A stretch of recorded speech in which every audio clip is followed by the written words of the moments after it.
Chargers have selected Uchenna Nwosu, a defensive lineman out of Southern California. Okay.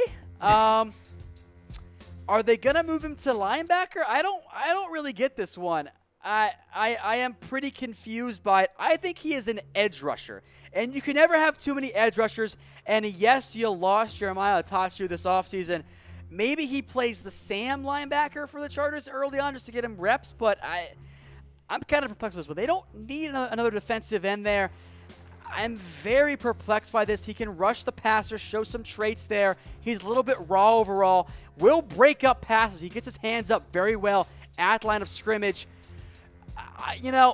Maybe they're going to make him into a linebacker. That's my guess here. That's what would make sense to me. I have in my notes teams could make him into a 3-4 inside linebacker.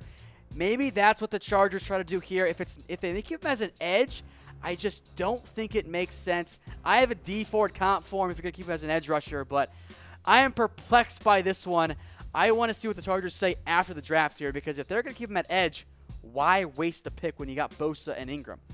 I don't think it makes a lot of sense there. Maybe they're going to make him into an inside linebacker, but I think it's a bit of a reach. I had Nwosu as my number 60 overall player, number 7 as an edge. I'm just a little bit surprised by it. This is not the pick I would have made. I thought there were better guys available at positions of need as well for the Chargers. So color me surprised, folks. Nwosu headed to the LA Chargers there at the edge rusher position.